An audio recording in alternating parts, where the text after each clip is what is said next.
Bonjour, bienvenue à Gouvernance et capacité du réseau. La thématique d'aujourd'hui, ce sera sur les ressources humaines, autant rémunérées que bénévoles au sein de nos organisations. Je suis Ethel Côté et je fais partie de l'entreprise sociale Mécénès. Qui suis-je vraiment pour animer ce genre d'atelier? C'est que depuis des années, j'ai été directrice générale de plusieurs organisations, donc j'ai eu à embaucher des gens, j'ai eu à mettre à pied des gens, j'ai eu à évaluer des gens, j'ai eu à penser à des stratégies de recrutement et de mobilisation pour trouver les bonnes personnes pour les bons postes au bon moment. J'ai suivi aussi des formations parce qu'à des moments donnés, on se retrouve dans des situations problématiques, puis il faut trouver des solutions, que ce soit planification de la relève, la gestion des ressources humaines. J'ai même fait beaucoup de recherches sur la planification de la succession et comment bien réussir autant la succession que la phase de transition entre des personnes qui quittent nos associations et d'autres personnes qui entrent. Je suis experte en développement depuis 35 années, en développement des communautés, autant bénévole sur des conseils d'administration qu'employée, mais maintenant accompagnatrice de gens qui veulent des organisations saines, des organisations qui s'outillent pour bien vivre de belles expériences en développement de nos communautés via nos structures. Mais j'ai eu à gérer des petites équipes de 3 personnes, parce qu'une personne, c'est un individu, 2, c'est un couple, 3 personnes et plus, on peut parler d'un collectif, mais jusqu'à 125 personnes. Et le scénario de 125 personnes, c'est en pleine phase de redressement où est-ce qu'on a eu à gérer beaucoup de situations problématiques. Donc, je m'inspire de tout ça. Je m'inspire aussi de belles pratiques en gestion des ressources humaines et aussi en ligne. Vous pouvez interagir tout le long du webinaire, écrire des questions, écrire des commentaires et avec l'appui de Mélanie, on va pouvoir avoir des interactions. Donc, la présentation comme telle, parce que oui, c'est un webinaire, on parle de formation, d'échange, de ressourcement, je vais mettre la table. On va vraiment prendre le temps de faire une bonne introduction, asseoir vraiment les concepts au niveau des ressources humaines, ce que c'est, certains problèmes, certains objectifs pour vraiment bien gérer nos organismes. Mais après ça, j'ai vraiment fait 3 modules. Le module recrutement, sélection, gestion, rétention, évaluation des ressources humaines bénévoles et rémunérées. Puis, dans une logique de complémentarité, là, bénévole et rémunéré, pour être efficace et cohérent au sein de nos organismes. Le deuxième, c'est au niveau de l'organisation du travail, autant pour prévenir aussi, puis gérer nos conflits, gérer le changement, des choses comme ça. Et le dernier module, c'est le plan de succession de transition. Donc, étant donné que moi, je suis en salle et qu'il y a le soleil ici et qu'il fait très chaud, on va prendre une pause, mais aussi pour vous donner la chance aussi de réfléchir à la matière acquise, mais aussi aux questions que vous pourriez me poser d'ici la fin de la session. Donc, on va jouer à l'oreille, mais devrait prendre une pause entre les différents modules. L'objectif vraiment de cette formation, de l'ensemble des modules et de l'introduction, c'est de vous permettre de découvrir ou de valider des bons outils et des stratégies efficaces en gestion des ressources humaines. Je n'écrirai pas gestion des ressources humaines tout le temps sur mes diapositives, je vais le dire à voix haute, mais vous allez voir sur les diapositives GRH, qui est aussi l'acronyme qu'on utilise. Je me sers aussi d'emojis pour partager des émotions, des fois qu'on peut avoir quand on gère, quand on anime, quand on règle des défis et qu'on vit de grands succès dans la gestion de nos ressources humaines. Donc, j'espère que vous êtes prêts à embarquer. Vous savez, dans l'ensemble du monde associatif, dans toutes nos organisations, on aura beau dire bien des choses, mais la ressource, notre mine d'or, nos diamants dans les organisations sont réellement nos ressources humaines. On peut aller chercher un peu de l'argent, on peut aller avoir un local, on peut avoir une belle idée de programmation, mais si on n'a pas les bonnes personnes, tant bénévoles que rémunérées, pour porter à bien nos projets, bien gérer nos organisations, voir à son développement, mais aussi surtout pour bien répondre à la communauté, assurément, on va avoir un problème. Donc, on peut avoir plein de ressources, mais si on n'a pas les bonnes ressources humaines au sein de nos organisations, ça pose un défi. Donc, la phase de l'introduction. Donc, nos ressources humaines, si elles sont très importantes et très précieuses, c'est souvent aussi identifié avec la notion de capital humain. Capital humain, capital associé souvent au terme financier. Et oui, on a plus qu'un type de capital dans notre vie, personnelle, dans notre vie aussi professionnelle, mais même au sein de notre organisation. Donc, notre organisation aura un capital financier, que ce soit la cotisation des membres, les dons, les contributions, les subventions. Même certains organismes vont vendre des produits et des services. Donc, ce capital financier-là, faut le connaître, faut le préserver, faut le faire croître. On a un capital physique. C'est rare que les gens travaillent uniquement sur la toile, malgré qu'on voit ça de plus en plus, mais c'est quand même un capital physique. Sinon, on a un local, on a un espace, on organise nos activités dans notre communauté, donc dans des lieux. Donc, on a peut-être un local, du mobilier, de l'équipement, des ressources. Donc, ça, c'est notre capital physique. Notre capital social, qui est encore là, plusieurs d'entre nous se posent la question comment le faire fructifier, augmenter notre nombre de membres, augmenter le nombre de participantes et de participants à nos activités, avoir plus de bénévoles, avoir des employés contents avec des emplois décents. Là, ça l'enchaîne tout de suite dans le capital humain. Capital social, capital humain, c'est très près. Capital humain, c'est vraiment tous nos bénévoles, tous nos employés qui travaillent au sein de notre organisation. Donc, quand on parle de gestion des ressources humaines, on parle de gestion, préservation, développement et croissance de notre capital humain. Quand on fait aussi référence au capital humain, on parle de personnes qui ont des qualités, qui ont des défauts, mais on parle aussi de personnes qui ont des habiletés, des talents, qui ont des connaissances extraordinaires, des compétences et du savoir-faire, tant au sein de nos équipes de travail, nos employés, que nos équipes bénévoles qui mettent la main à la pâte et qui se retrouvent à tous les niveaux de notre structure, au niveau de la gouvernance, que dans l'appui de nos activités. Donc, tous ces habiletés, ces talents, ces connaissances, ces compétences, quand on parle de gestion des ressources humaines, c'est de savoir comment aller chercher le maximum de ces ressources-là et tout en les respectant, puis en alignant leurs intérêts, leurs capacités, leurs disponibilités aux besoins de notre organisation. Donc, si je vous demandais, si on parle ressources humaines, capital humain, c'est quoi vos principaux problèmes que vous vivez au sein de nos organisations en gestion des ressources humaines, dans votre organisation? Si vous aviez à me dire, c'est quoi le plus gros problème? Et là, c'est ma façon de vous dire que je suis accompagnée de Mélanie, qui, elle, est à son écran avec la plateforme de webinaire. Et si vous avez des commentaires, des questions tout le long de la formation, n'hésitez pas de les écrire et Mélanie va me faire des signes. Donc, si je vous pose la question, quels sont vos principaux problèmes, vous pouvez les écrire. Je vais vous en partager quelques-uns. Et si certains de ceux que je mentionne sont les vôtres, vous pouvez aussi faire écho sur la plateforme du webinaire en l'inscrivant à Mélanie. Mais si ça vous fait penser à autre chose que je n'ai pas nommé, s'il vous plaît, partagez-le. Parce qu'un webinaire comme ça, c'est pour enrichir les connaissances et les compétences de tout le monde, m'incluant. Donc, quelques problèmes que j'ai décelés. Puis Mélanie, tu me fais signe. Bon, d'abord, la gestion des ressources humaines. Très souvent, on est tellement occupé à courir après la subvention, à réaliser le spectacle en soirée, à faire ci, à faire ci, à faire ça, que la dernière chose que l'on fait, c'est de penser à bien gérer nos ressources humaines. Puis il y en a même qui vont penser, ça vaut pas la peine d'investir tant que ça parce qu'on est juste une petite équipe de 3, on est juste une petite équipe de 4. Quelle que soit la grandeur de l'équipe, si on ne se donne pas un plan pour gérer nos ressources humaines, ça risque de nous rattraper. Le manque d'écoute.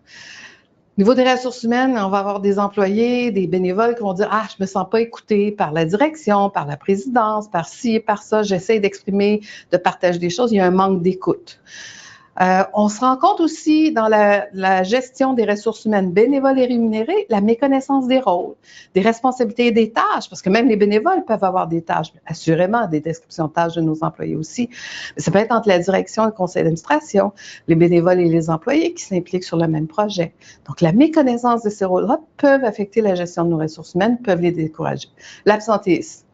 Des employés qui ne viennent pas au poste ou des bénévoles qui s'engagent à réaliser ou à soutenir une activité et ne se pointent pas à temps ou arrivent en retard ou carrément ne viennent pas du tout, c'est un problème en ressources humaines. Le stress que certains de nos bénévoles ou nos employés peuvent vivre et si on ne gère pas, on ne trouve pas une solution, ça va nous rattraper.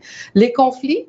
Vous savez, il y a trois écoles de pensée par rapport aux conflits. On va en parler des conflits. On va même explorer ensemble les différentes étapes pour nommer, identifier le conflit, mais trouver des façons de les régler. De façon simple, là, ça sera pas je n'irai pas chercher des recettes tellement compliquées, mais en même temps, vous allez vous retrouver là-dedans parce que je suis convaincue que plusieurs d'entre vous avaient déjà de l'expérience dans ce domaine-là. Une des choses aussi qu'on fait souvent, que les gens mentionnent, puis moi, c'est ma première expérience de bénévole au sein d'une organisation, je l'ai vécu. Imaginez, là, vous avez 18 ans, 18-19 ans, il faut vous impliquer sur un conseil d'administration et on vous donne la tâche où est-ce que vous êtes la moins compétente et la moins connaissante. Je me suis retrouvée avec la tâche de la trésorerie parce que personne ne la voulait. Bien, écoutez, pendant 3 ans, j'ai été là, je l'ai fait du mieux que j'ai pu, mais j'étais tellement frustrée de me retrouver à faire une tâche que je n'aimais pas. Ben, après 3 ans, je n'ai pas renouvelé mon mandat, je n'ai même pas eu le désir de me... Donc, ça fait partie des problèmes des ressources humaines de faire un bon alignement avec l'intérêt, la disponibilité, mais aussi la passion de la personne avec le besoin de notre organisme et de vraiment faire un meilleur mariage. La surcharge et l'essoufflement, on n'y pense pas, on pense que ça arrive juste à 1 ou 2 temps dans l'année, mais combien d'organisations, ce temps-là devient de plus en plus grand. Parce qu'il y a le temps où est-ce qu'on fait les demandes de subventions, il y a le temps quand on fait nos rapports. Et en même temps de ces deux choses-là, on fait nos activités. En même temps qu'on fait une activité, on a différentes actions en ligne, en communication. Et surtout avec tout le mouvement de la résistance présentement, en plus de faire ce que l'on fait au quotidien, on fait plein d'autres choses dans l'ensemble du mouvement de la francophonie qui se rajoutent à notre équation. Donc, à quelque part, on n'est pas à l'abri de la surcharge et de l'essoufflement. Puis il y en a des gens qui se ferment les yeux, se bouchent les oreilles et disent « Ah, quand la vague va être passée, ça va bien aller. » C'est un problème. Si la vague ne passait pas assez vite et que vous perdiez vos meilleures ressources humaines pendant ce temps-là, ça serait vraiment, vraiment dommage. Le vieillissement de la population, c'est une problématique qu'on entend souvent dans les organisations. Le financement pour les opérations et le fonctionnement, vu que l'on paye nos employés via souvent ce financement-là, donc vu qu'on n'a pas tout le financement nécessaire pour payer l'ensemble de nos employés, bien, on va chercher plein de projets. Là, on fait une jonglerie de projets et de financement de base pour essayer de bien gérer tout cela, qui engendre l'absentéisme parfois si on est fatigué et malade, qui engendre aussi l'essoufflement. Donc, vous voyez, tous ces problèmes-là n'arrivent pas un à la suite de l'autre, mais il y en a quelques-uns qui peuvent arriver en même temps. L'inclusion des nouveaux arrivants, on en parle. On parle d'intégrer, moi je parle d'inclusion parce que l'inclusion, c'est vraiment dans une logique d'égalité et d'équité. Ils se retrouvent dans des postes clés au sein de nos organisations.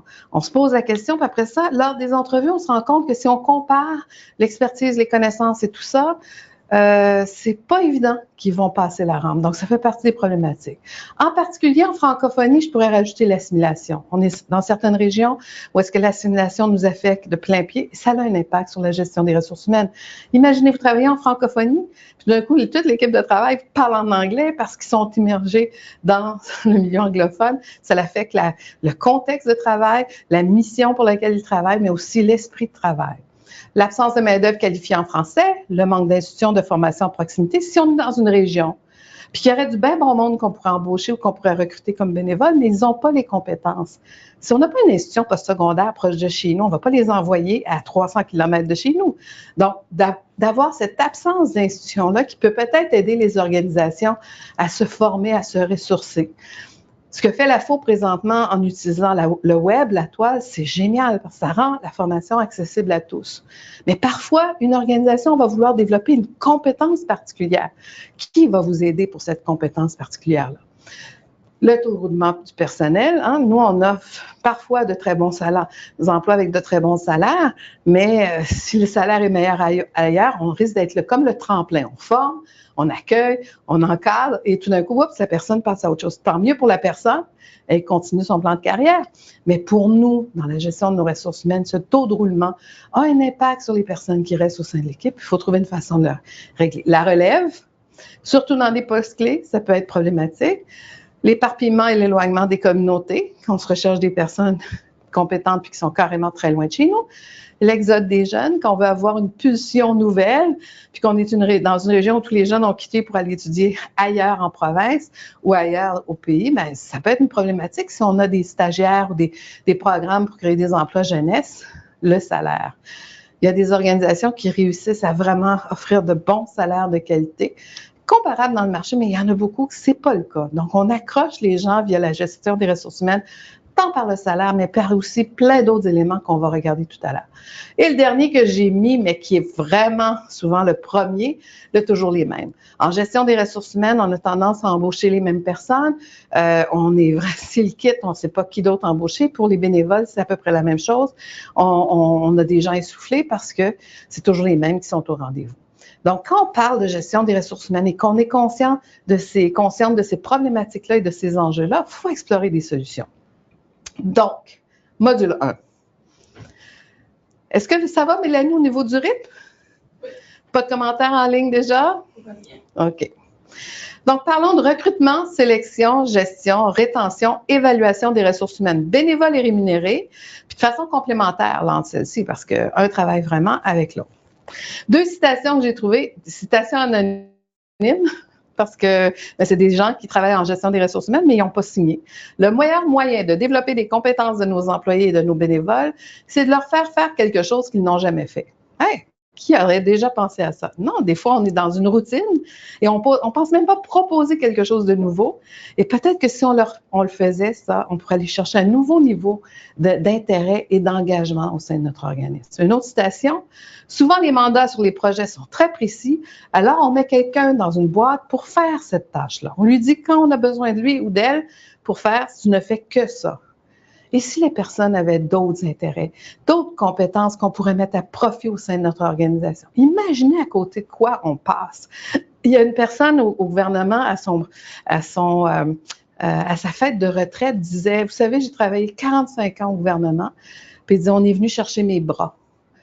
J'ai poussé du crayon, j'ai écrit des textes et tout ça. On n'est jamais venu me chercher par la tête. J'avais des idées pour améliorer les projets et les programmes. J'avais des idées, une expérience avec toutes les années pour contribuer au département auquel je travaillais. Donc, nous, il ne faut pas tomber dans ce panneau-là. On est des petites équipes. Il faut aller trouver une façon, sans surcharger les personnes, d'aller les chercher dans le meilleur qui peuvent contribuer. Donc, j'ai essayé de vous présenter en 6 étapes la gestion des ressources humaines que je vous propose. Si vous achetez différents livres sur le sujet ou si vous suivez différentes formations, il peut y en avoir 8, il peut y en avoir 12, il peut y en avoir 4. Ça dépend vraiment du regroupement des concepts, mais on parle à peu près tout le temps de la même chose. Le premier, c'est attirer et recruter les compétences requises, tant bénévoles que les compétences aussi des personnes ressources qu'on va embaucher, qu'on va rémunérer. Donc, comment on recrute? On s'entend, il faut trouver la bonne personne pour le bon poste, que ce soit rémunéré ou bénévole, au bon moment. Puis je le dis souvent, rémunéré ou bénévole. Ça ne donne rien d'avoir un bénévole qui n'a pas le goût de faire quelque chose puis de l'imposer à faire une tâche. Ça risque d'être une partie du projet qui ne va pas aller bien. Donc, pourquoi, là aussi, pas réfléchir sur la pertinence d'associer la bonne personne à la bonne tâche? Et trouver vraiment le scénario gagnant-gagnant avec l'arrimage. On répond aux besoins des personnes qu'on embauche ou qu'on recrute comme bénévoles. Puis en même temps, on essaie de trouver la meilleure façon que ces personnes-là peuvent répondre aux besoins de l'organisation. Donc, pour recruter, 6 petites étapes. J'ai mis des petites roches. Imaginez-vous que vous êtes sur une trajectoire, un sentier, et que vous avez à placer certaines roches. Donc, la première petite roche est petite, mais c'est vraiment la première. Il faut définir d'abord les besoins de notre organisation, que ce soit pour les ressources humaines, rémunérées ou bénévoles. Les bénévoles, on a tendance à dire « Ah, on a 25 bénévoles ». Puis là, on essaye de les impliquer un peu partout. Parfois, on gère bien ça. Parfois, on ne gère pas. On invite les personnes à n'importe quel moment. Et n'oubliez pas les problèmes. On va peut-être les essouffler et un jour, on va perdre des ressources capitales. Donc, autant dans les ressources rémunérées que bénévoles, prenons le temps de définir une fois par année les besoins en ressources humaines de notre organisation. Peut-être qu'on va confirmer que le scénario qu'on a présentement y est gagnant. Peut-être qu'on va vouloir trouver des ressources additionnelles ou des nouvelles personnes avec des nouvelles compétences parce que notre organisation a de nouveaux besoins. Si on trouve qu'il y a des nouveaux postes, bénévoles ou rémunérés, on essaie de rédiger un ébauche de description de poste avec certaines fonctions, des choses concrètes. Ce n'est pas juste un titre, on essaie de voir si vraiment il y a de la matière parce que s'il n'y en a pas de matière et c'est juste un titre, on arrête ça là. Donc, il faut vraiment qu'il y ait du concret. Si on a une bonne description de tâche, le plus court, tant mieux. Là, on se dit comment on peut recruter cette personne-là. Pour différents postes, on essaie d'appliquer souvent la même recette de recrutement. Mais pour les différents postes, on va aller chercher différentes compétences. Les gens qui sont experts en communication, ils regardent peut-être pas les mêmes sites sur l'Internet que les gens qui sont experts en gestion de projet.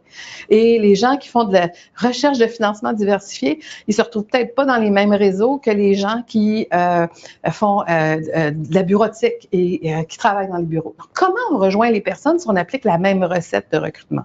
Donc, pour chaque poste, encore là, on peut avoir des outils similaires. On affiche un poste, on le diffuse dans la communauté. Mais quoi de plus qu'on va faire pour rejoindre le type de personnes que l'on cherche? Donc, une stratégie peut-être globale du recrutement, puis des stratégies spécifiques en fonction de la nature des postes. Explorer les différentes tactiques de recrutement. Donc, c'est un peu ce que je viens de mentionner au niveau des stratégies, des tactiques. C'est pas juste de faire un bon message pour rejoindre les gens, mais quand ils répondent, qu'est-ce qu'on leur répond pour vraiment... Parce que s'ils répondent à votre appel, c'est comme un hameçon que vous avez lancé à la rivière. Le petit poisson, il peut venir à l'hameçon, puis vous voyez la ligne bouger, mais il n'a pas encore mordu. Donc, la personne peut venir vers vous, poser certaines questions. Si on n'est pas préparé déjà avec des réponses claires pour bien répondre à cette personne-là, la personne va dire, ils ne sont pas assez organisés, ça ne m'intéresse pas, c'est papa. Donc, si on est déjà préparé avec des stratégies, des tactiques, des messages clés pour répondre aux questions de clarification quand les gens nous rejoignent, l'hameçon, ben, on a peut-être le petit poisson qui est déjà mordu à l'hameçon à ce moment-là. Préparer le message de recrutement, planifier son recrutement. Puis planifier son recrutement, c'est vraiment toutes les étapes. On va le regarder. Dans le prochain volet, la sélection des compétences requises. Quand j'utilise, même si j'adapte un contenu, je nomme quand même la source première parce que j'ai beaucoup adapté ce contenu-là, mais au cas où ça vous intéresse, ce genre de schéma-là, vous pouvez explorer la ressource et eux autres, ils ont développé aussi plein d'autres contenus. Donc, le deuxième volet, sélectionner les compétences requises. La sélection. Aïe, aïe, aïe. Comment on sélectionne? On a 10 personnes qui entrent dans la porte, qui ont mordu à notre hameçon pour un poste en communication. Donc, comment on sélectionne la personne? On va faire un arrimage avec les connaissances, les compétences, les habiletés. Plusieurs vont aussi regarder l'expérience de travail et le niveau d'éducation, mais pas juste un ou l'autre, c'est souvent les deux, parce que des fois, on n'a peut-être pas le niveau d'éducation à la hauteur qu'on rechercherait, mais on a tellement d'expérience. Imaginez si dans la communauté, on n'est pas capable de reconnaître les acquis des gens qui ont de l'expérience parce qu'on attend tout le temps que la personne ait des diplômes, des bacs, des maîtrises, des doctorats. Donc, nous, dans le communautaire, on peut être beaucoup plus accessible et inclusif si on met une valeur à cette expérience-là dans le domaine d'activité. Assurément, si quelqu'un travaille dans l'alimentaire puis qui vient dans le milieu des arts, je ne suis pas certaine qu'en regardant son curriculum vitae, je vais voir l'arrimage. Mais si je lui parle, parce que dans le fond, il est peut-être dans l'alimentaire, mais c'est un expert en communication en ligne et c'est ça qu'on cherche. Il ne connaît peut-être pas tous les réseaux, mais il connaît toutes les techniques pour être efficace en ligne. Bien, écoutez, une mise à niveau pour la connaissance du secteur, ça va juste l'alimenter dans sa passion de découvrir notre organisation et notre secteur d'activité. Et là, on va le chercher dans le meilleur de ce qui peut contribuer. Exemple, ses talents, ses compétences en gestion en ligne des messages. Comment on attire, avoir les bonnes attitudes et les compétences. Vous savez, les gens peuvent arriver avec un curriculum vitae long comme un bras, mais ils rentrent chez vous, puis déjà, ils sont blasés. Déjà, ils sont en train de chercher dans le journal pour avoir un nouvel emploi. Et vous le savez, là, ça va être un investissement en temps pour inclure cette personne-là dans l'équipe, la former, l'informer, l'encadrer, lui donner une période de temps pour qu'elle s'ajuste, tout en ayant un certain rendement. Et là, tout d'un coup, 3 mois plus tard, elle quitte. Écoutez, dans le privé, ils vont vraiment essayer de repérer ces personnes-là le plus tôt que tard, puis ils trouvent que c'est vraiment un mauvais investissement. Bien, nous aussi, dans le communautaire, c'est sûr qu'on essaie de changer cette attitude-là dans la personne pour lui donner le goût de rester un peu plus longtemps chez nous, pour qu'elle se rende compte que c'est un investissement dans son développement personnel et professionnel que l'on fait, qu'elle peut être une valeur ajoutée dans notre équipe, mais en même temps, on espère qu'elle va rester au moins 1 an, sinon plus, par rapport à la contribution. Puis on veut vraiment que les ressources humaines soient productives à long terme. Donc, le troisième élément de la gestion des ressources humaines, Maintenant qu'on a sélectionné les bonnes compétences, il faut les développer, ces compétences-là. Si je vous demandais comment on développe les compétences en ressources humaines, je suis convaincue que la majorité d'entre vous parlerait de formation, comme vous faites aujourd'hui. Que vous soyez bénévole au sein de votre organisation et que vous écoutez le webinaire, que vous le faites en différé, vous l'écoutez et vous le partagez aux membres de votre équipe de travail ou de votre conseil d'administration ou des bénévoles dans quelques mois d'ici, c'est pas ça qui est important. Mais on veut se former, on veut s'informer, on veut développer nos compétences pour être le plus efficace et c'est souvent par la formation. Encore là, il y a différents types de formation. On peut faire une formation spécifiquement pour la tâche que la personne est recrutée, qu'elle soit bénévole ou rémunérée. Puis on peut faire une formation générale qui touche l'ensemble de l'organisation. Ce que j'ai souvent vu dans la formation, c'est que la personne, quand elle est embauchée ou dans le processus d'entrevue, elle reçoit de l'information sur l'organisation. Et quand elle rentre, on lui fait une petite orientation et on l'implique déjà dans sa tâche en lui donnant une petite formation. Mais est-ce qu'elle a compris comme employée ou comme bénévole? Elle doit comprendre la mission. Elle doit comprendre la vision. Et au-delà de la comprendre, elle doit y adhérer. Ça n'a pas eu la chance de poser des questions de clarification à personne, là. Comment elle va vraiment faire partie de l'équipe plus tôt que tard? Les valeurs aussi, comment on fonctionne, comment on travaille ensemble au sein de l'organisation. Écoutez, quelqu'un qui arrive et qui a une attitude froide, qui arrive jamais à temps, qui part toujours trop tôt, mais qui est très efficace dans sa job, mais que ça va pas avec la culture de notre organisation, ça va faire un clash. Ça va créer de la tension, ça va créer des frustrations au sein de l'équipe. Donc, qu'on se donne le temps d'offrir une formation générale au sein de notre organisation. Encore là, je le dis bien, autant pour les ressources humaines bénévoles que les ressources humaines rémunérées. Et là, pourquoi pas explorer? Les organisations qui l'ont fait dans la dernière année en Ontario français ont adoré l'expérience de faire du mentorat.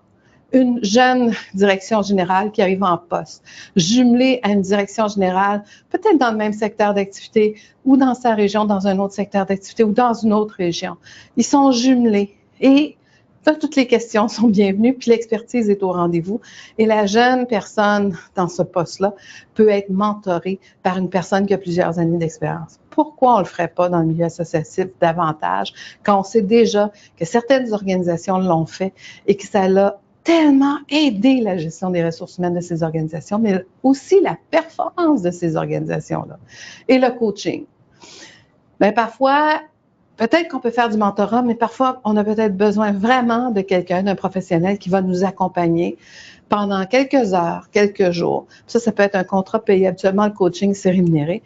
Mais vous voyez, toutes ces stratégies-là, c'est pour la formation, c'est pour le développement des compétences. Puis on travaille vraiment sur le développement personnel, individuellement et collectivement, pour créer une bonne équipe de ressources humaines. Et je l'ai mentionné de différentes façons. L'alignement entre les compétences des employés et des bénévoles et les tâches qu'ils vont faire au sein de l'organisation. Pourquoi? Parce que si on réussit à faire la magie entre ces deux éléments-là, on a de la performance. Pas de la performance parce qu'ils vont être les meilleurs au monde puis ils vont faire ci, mais de la performance dans le sens qu'on va avoir aligné toutes les ressources nécessaires en fonction de faire la vraie chose au bon moment et les gens vont être tellement satisfaits de le faire, ils vont se sentir utiles, engagés et valorisés même dans leur travail. Donc, on peut même explorer, je pense que c'est ça que l'Assemblée de la francophonie de l'Ontario avec ces webinaires essaie de faire, créer réellement une culture apprenante. Ou est-ce que, oui, parfois, c'est des webinaires de personnes ressources qui viennent vous donner de l'information, mais chaque personne qui écoute ce webinaire-ci, vous avez des connaissances, des compétences, des ressources à mettre à contribution et à partager à une autre personne. Premièrement, ça va être bon. Vous allez être valorisé en le faisant dans vos bons coups, vos bonnes pratiques et tout ça. Mais en même temps, quand on ouvre cette porte-là, on reçoit énormément des autres qui soit font une rétroaction très positive sur ce que l'on fait, mais peuvent aussi nous partager des trucs que l'on ne connaissait pas. De plus en plus, puis on le voit bien par les webinaires, on va se servir des technologies de l'information, on va se servir des réseaux sociaux. Pourquoi? Bien, on est un grand territoire. Et c'est pas vrai qu'il faut juste que les gens des grands centres s'outillent et se ressourcent. Il faut vraiment que ce soit pluriel, cette approche-là. Il faut que ça se rende partout en province, surtout si on veut renforcer les compétences des bénévoles et des employés dans toutes les organisations. C'est sûr que vous, Si vous êtes dans un centre culturel, vous pensez d'abord à vos équipes dans ce centre-là. Moi, je suis présidente du Centre Espoir Sophie et comme bénévole et leader dans mon organisme, c'est sûr que je pense aux employés, puis j'aide le conseil d'administration à créer les meilleures conditions pour ces employés-là, mais aussi les bénévoles au sein du conseil d'administration, puis notre grande équipe du Cercle des Sophies de 100 quelques personnes qui se rajoutent. On essaie de vraiment créer de l'harmonie puis de la cohérence dans tout ça pour que tout le monde apprenne. Mais si on n'avait pas les réseaux sociaux, je peux vous dire qu'on n'aurait jamais tout ce réseau-là en appui à notre organisation. Puis en passant, ça marche tellement bien qu'on se sert de ça pour mobiliser nos bénévoles et les amener dans la mobilisation de fonds pour le petit Centre Espoir Sophie. Juste dans la dernière année, on parle de 30 000 qu'on n'aurait pas pu, les bénévoles du CA ou l'équipe de travail, lever si on ne s'était pas servi des réseaux sociaux pour mobiliser des bénévoles autrement, les aligner avec ce qu'ils aiment le plus, du monde qui ont un peu d'argent, qui ont de bons réseaux et qui mobilisent leur réseau, et d'avoir encore là cet alignement-là, gagnant-gagnant pour nos organisations. Donc, qu'est-ce que vous faites, vous, pour motiver vos ressources humaines, qu'elles soient bénévoles ou rémunérées? Bien, d'abord, créer un environnement de travail ou de bénévolat stimulant. Ça serait déjà une bonne chose de partir de ça. Donc, c'est pas juste une question d'arriver, d'avoir un bureau, une chaise et tout ça. Mais je vous avoue que moi, j'ai déjà eu des emplois dans le passé où j'arrivais dans un bureau et il n'y en avait même pas ça. C'était une grande table, puis pendant une période de temps, on jouait à la chaise musicale. Ben si c'est ça puis que c'est clair, mais qu'on sait qu'éventuellement j'aurai un espace de travail, d'avoir un espace de travail, c'est donner la chance à la personne de s'enraciner, de prendre racine et de s'investir dans l'association. Même chose pour le bénévolat. D'avoir de la communication transparente. Des fois, dans nos organisations, soit qu'on diffuse bien de l'information, puis d'en diffuser trop, les gens ne le lisent pas, donc c'est pas si transparent que ça parce que on les assomme de plein de choses, ou on partage pas beaucoup parce qu'on dit les gens lisent plus. Quand on dit une communication ouverte et transparente, c'est la bonne information partagée au bon moment pour que les personnes dans leurs tâches ou dans leurs fonctions, bénévoles et rémunérés, ça les alimente, ça les nourrit, puis ils sentent qu'il n'y a pas quelque chose de caché à quelque part. Parce qu'on sait, hein, nos petits organismes, nos grands organismes, quand il se passe quelque chose, on n'a pas besoin de le savoir, mais on sait que ça se passe. Et donc, pourquoi pas le faire de façon, avec une communication ouverte et transparente. Et c'est vraiment une bonne façon de motiver les gens. Les gens, quand ils se sentent informés, tout d'un coup, ils se sentent qu'ils sont importants dans l'organisme, qui sont respectés, puis quel que soit leur rôle. Puis c'est vrai qu'il va y avoir des informations qui vont être partagées juste au comité exécutif, après ça, juste au CA, ou juste dans l'équipe de cadre, la direction générale, puis les directions de département. Peut-être. Mais à un moment donné, il faut aussi trouver la façon de rendre l'information accessible à tous. Comment motiver les ressources humaines? Ben, moi, quand les gens me disent « Tous les matins, je rentre, mais je me sens pas respectée. L'accueil est froid. Les gens arrivent à n'importe quelle heure. Donc, est-ce qu'on se respecte dans notre heure de travail quand on se donne des réunions de travail? Donc, quand il y a un manque de respect, il y a un manque d'accueil, on perd la motivation. Donc, ça fait partie de l'importance des éléments à avoir pour motiver les ressources. Ça, on n'a pas un grand pouvoir là-dessus si on vit, si tous nos salaires sont payés par des subventions, mais honnêtement, le salaire, je ne l'ai pas mis en premier, toutes les études confirment que c'est pas nécessairement le salaire qui est l'élément le plus attractif pour attirer, mais aussi motiver les ressources humaines à rester avec nous. Mais à quelque part, il faut parler, là, un chat est un chat, il faut que le salaire soit décent et soit en concordance à la valeur, à l'envergure du travail ou des fonctions de bénévoles que l'on demande. C'est sûr qu'on ne donne pas un salaire aux bénévoles, mais est-ce qu'on paye les dépenses du bénévole? Moi, quand j'entends des bénévoles qui disent « Hey, je m'en vais à Contact Ontario, je m'en vais à ci, je m'en vais à ça, je le paye de ma poche. » OK. Pourquoi tu le payes de ta poche? Déjà, tu donnes de ton temps. Et juste de poser la question, les gens disent « Ah, c'est pas comme ça dans les autres organismes? » Ben non, mais tu sais, parle-en là. Trouve comment les autres le font. Peut-être que chez vous, on n'a peut-être pas toute la capacité, mais on n'aura jamais la capacité si on ne le planifie pas. Donc, la gestion des ressources humaines, je fais un petit aparté, ça se fait pas comme à côté de tout le reste de notre organisme. Ça fait partie de notre planification stratégique, ça fait partie de notre planification budgétaire. Et si on veut des bénévoles engagés, on va défrayer certaines de leurs dépenses. Puis ils vont le savoir en embarquant dans leurs tâches, leurs fonctions. Et les employés, même chose, ils vont savoir c'est quoi le salaire, les possibilités d'avancement, pas juste au niveau salaire, mais au niveau aussi de l'emploi. Est-ce que je peux me faire une petite carrière au sein de l'organisme? Puis, est-ce que j'ai d'autres bénéfices? Les conditions de travail. L'intérêt pour le travail confié, je reviens encore, je le dis souvent parce que trop souvent le monde me dit, on donne le travail aux gens puis ils n'aiment pas ça faire ça. On veut pas toujours tout donner ce qui est plate au même monde. Donc ça, on va le partager avec tout le monde pour que le poids soit moins lourd. Puis encore là, donner le meilleur de ce que l'on peut avec la majorité des personnes.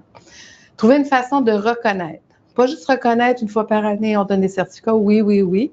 Mais ça peut être dans le quotidien, ça peut être à toutes les semaines, quand quelqu'un fait une bonne job, il a fait les choses à temps, le document est beau, de valoriser ce travail-là, de faire le lien avec comment il va être utilisé, rajouter toute l'utilité de sa contribution, puis oui, de le reconnaître. Donc moi, exemple, quand je suis présidente d'un CA, puis que la direction générale nous dit les employés ont vraiment aidé sur telle chose, peut-être qu'elle va penser le dire au CA, mais peut-être qu'elle va pas penser le dire. Mais moi, comme bénévole, leader de mon organisme, je vais le dire. Je vais peut-être même l'inscrire dans le procès verbal pour vraiment dire à la DG, c'est tellement important ce qui se fait au quotidien par notre équipe, par les bénévoles.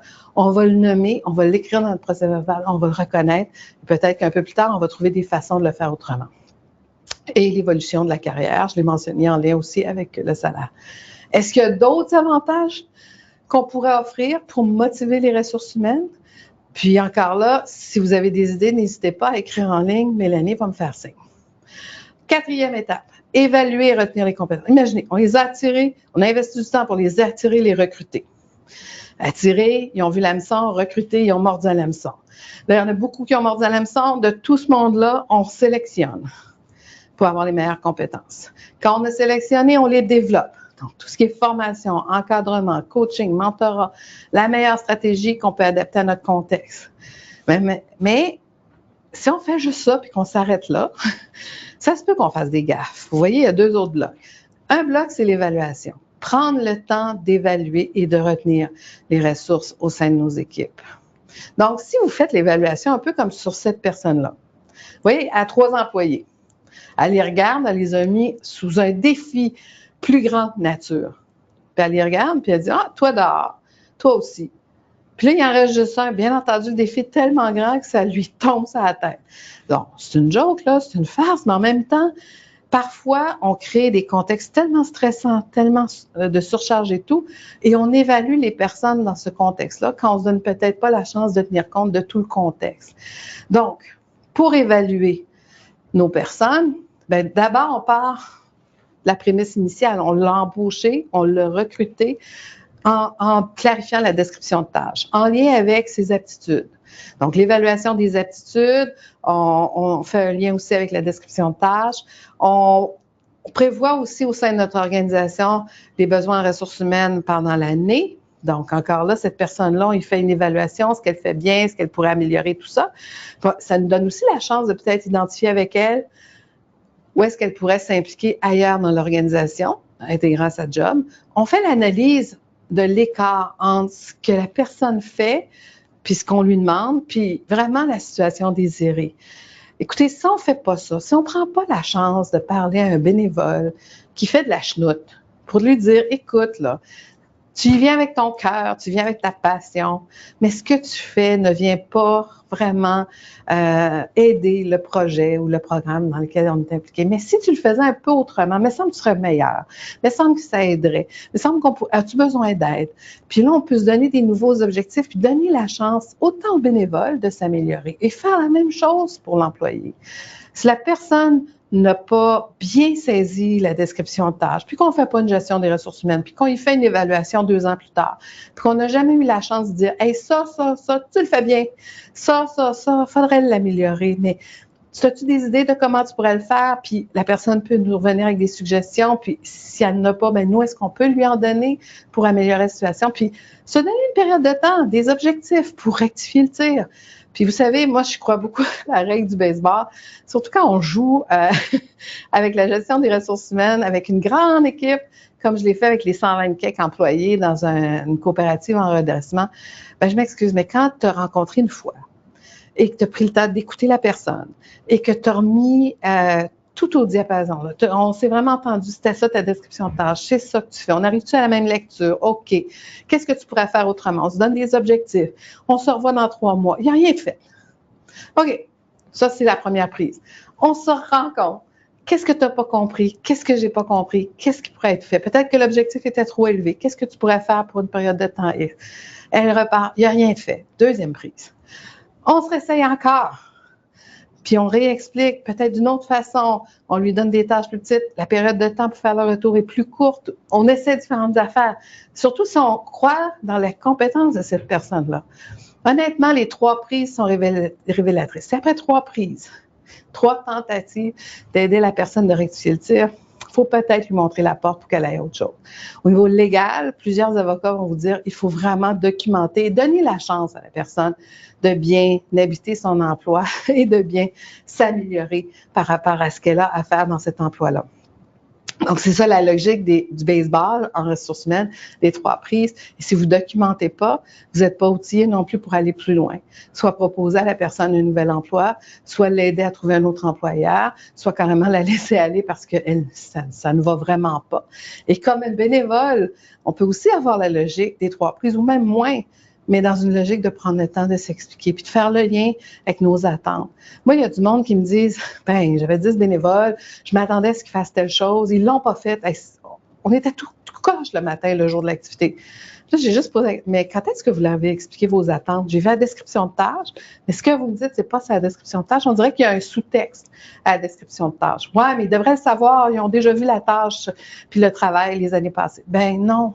Quand les gens partent avec une feuille, on prend pour acquis que c'est peut-être avec ça et la conversation qu'on a, qu'on va aller faire le meilleur de nous-mêmes dans tel contexte. Donc, si on a plein d'autres attentes qu'on n'a jamais verbalisées, il ne faut pas s'attendre à ce que les gens vont s'en rappeler. Donc, il faut faire vraiment, donner la chance aux gens en expliquant vraiment et analyser les écarts. Et ça, il n'y a pas beaucoup d'organismes qui le font, mais certains l'ont fait encore là en annexe à leur planification stratégique, c'est un plan des ressources humaines. Où est-ce que dans le plan stratégique, pour chacun des projets, chacun des programmes, on essaie d'identifier les ressources humaines bénévoles et rémunérées qu'on a besoin. Puis ça nous permet aussi d'identifier les ressources budgétaires qu'on a besoin pour soutenir le bénévole dans leur travail, puis les ressources budgétaires qu'on a besoin pour offrir les salaires et les conditions de travail à ces personnes-là. Ça nous aide à formuler nos projets et nos programmes quand on fait des demandes de subvention. Un petit plan de ressources humaines, aussi petite soit l'organisation, c'est important. Mais plusieurs organismes ont un autre outil qui est vraiment la politique des ressources humaines. Puis je vais vous donner un exemple de ce qu'au moins on devrait retrouver. Si vous avez ni un ni l'autre, pensez-y. On n'improvise pas une gestion des ressources humaines. Il faut des fois se donner des outils. Encore là, c'est des outils qui nous aident, nous, à se rappeler comment on fait bien les choses, parce qu'on met habituellement dans ces outils-là nos bonnes pratiques. Puis les affaires qu'on a essayées qui ne marchent pas, on les enlève de la liste. On ne veut pas reproduire les choses qui ne fonctionnent pas chez nous.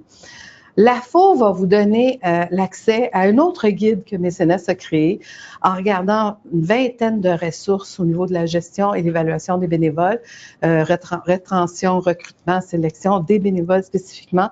Et ce guide-là sera mis en ligne en annexe au webinaire. Donc, on arrive avec le 5e bloc, c'est respecter les contraintes juridiques.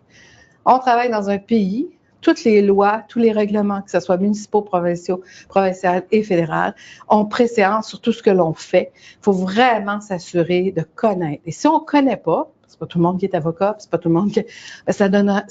on peut demander une formation, on peut aller suivre une formation sur quelles sont nos obligations légales et réglementaires pour bien gérer nos ressources humaines. Puis on peut aller un cran plus loin. L'auditeur qui fait notre audit financier, habituellement, les autres ont une liste des éléments clés, des lois, des règlements qu'on devrait s'assurer qu'on comprenne ou qu'on connaît pour mieux gérer nos ressources humaines. Si on a une personne qui fait la comptabilité, habituellement aussi, à l'intérieur de notre organisation, c'est quelqu'un qui connaît bien ces éléments-là. Mais ça fait partie des choses qu'on doit tenir en ligne de compte. Maintenant, je vous pose la question, quel style de gestion de ressources humaines avez-vous? Le prochain atelier que je vais donner, c'est sur le leadership, c'est un peu plus tard que vous allez pouvoir trouver en ligne. Écoutez, quand on parle de style de leadership, il y en a plein. Là, c'est vraiment les styles de gestion des ressources humaines. Il y a des mots qui peuvent se ressembler, mais on a le style qui est directif. Ça, c'est la personne, le gars ou la fille qui donne des consignes, elle donne des ordres, elle définit les directives, elle informe les gens Donc, elle passe l'information, mais elle ne va pas nécessairement les consulter. Elle prend les décisions seule, peut avoir un comportement qui rassure les gens, parce que les gens peuvent aussi faire leur job, puis ils peuvent être bien contents de faire ça, comme la bénévole qui fait sa job, l'employé qui fait sa job. Puis parce qu'elle sait que cette personne-là maîtrise bien la situation. Est-ce que vous avez ce style directif-là? Ou êtes-vous plus une personne qui gère ses ressources humaines avec une approche, on prend le temps d'expliquer. On explique nos décisions. On mobilise nos collaborateurs, nos collaboratrices, qu'elles soient bénévoles ou rémunérées. On écoute les avis. On suggère des pistes. Si la personne nous suggère d'autres pistes, on va être réceptif à ça, puis on va prendre les meilleures idées. Puis on encourage toutes nos ressources humaines, bénévoles et rémunérées, à devenir un peu plus autonomes.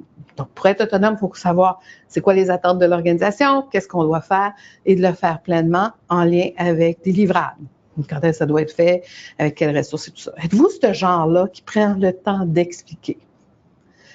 Êtes-vous un style de personne qui délègue? Donc, qui en fait peut-être pas beaucoup, parce qu'elle délègue à beaucoup de personnes, mais aussi elle peut juste bien le faire. Elle va en faire, mais elle va déléguer selon les compétences, les intérêts, la disponibilité, certaines choses. Donc, c'est une personne, pour déléguer, elle doit être très claire sur les responsabilités qu'elle va déléguer. Donc, elle prend le temps de les définir clairement, de les expliquer quand même clairement avant de les transmettre à certaines personnes, bénévoles ou rémunérées. Puis, quand on fait une délégation, habituellement, on fait confiance. Puis on laisse la personne prendre le ballon puis courir avec et de faire ce qu'elle doit faire. Donc, on va juste intervenir si ça va pas bien. Êtes-vous cette personne-là qui est dans une logique de gestion des ressources humaines dans la délégation? Ou êtes-vous une personne qui a un style participatif?